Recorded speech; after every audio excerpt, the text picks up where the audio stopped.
देखिए, हम लोग सैफई गांव गए थे। बड़े विकास की बात समाजवादी पार्टी करती है। सैफई का पूर्वा एक है, गांव का पूर्वा रणबीरपुर। जब मैंने वहां पता किया तो माननीय मुलायम सिंह जी के भाई के नाम पर वो गांव, रणबीर यादव नाम था, प्रमुख थे, उनके नाम पर रणबीरपुर गांव पूर्वा रखा गया। उस पूर्वे की हालत आपको दिखा में, जो बंजारा समाज के लोग हैं, 100 घर बंजारा हैं और 100 घर बंजारा में ये देखिए उनका गेट प्लास्टिक के बोरे से बना हुआ है। एक ही नहीं है, हम आपको दिखा रहे हैं।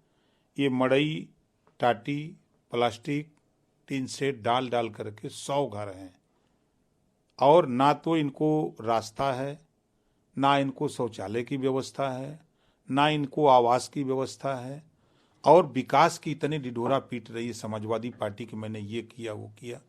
और जितना सैफई महोत्सव में खर्च किया, अगर उसका 2% भी पैसा अगर रणबीरपुर को दिया होता तो हमको अंदाज है कि आज ये नौबत मुझे आपके सामने बताने की नहीं होती।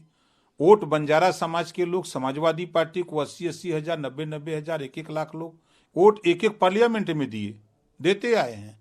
लेकिन इनकी सुध लेने वाला समाजवादी पार्टी का कोई नेता नहीं है। जब मैं वहां गया तो लोगों ने अपनी आप बीती बताया तो मुझे तो आश्चर्य हुआ कि जिस सैफई में सैफई महोत्सव होता हो, सैफई के विकास की बात होती हो, 4-4 मंजिला बिल्डिंगें बनी हो, वहीं बगल में झोपड़ी डाल करके, प्लास्टिक डाल करके, प्लास्टिक की बोरी का दरवाजा बना करके लोग रह रहे हों। ऐसे बंजारा समाज खाली वोट लेने का काम करते हो। कश्यप का वही हाल देखा हमने, प्रजापति का देखा, पाल का देखा, नाई, गोंड, कुम्हार, लोहार का देखा। तमाम जातियां जो उधर निवास करती हैं वो आज भी विकास से अछूती पड़ी है। देखिए, ये बैठक इसी तरह होती रहेगी। 3 बैठक हुई, 3 राज्य चले गए और जो 5 राज्यों के चुनाव थे, रिजल्ट आने पर पूरे देश में ये मैसेज चला गया कि मोदी जी के मुकाबले कोई नहीं है।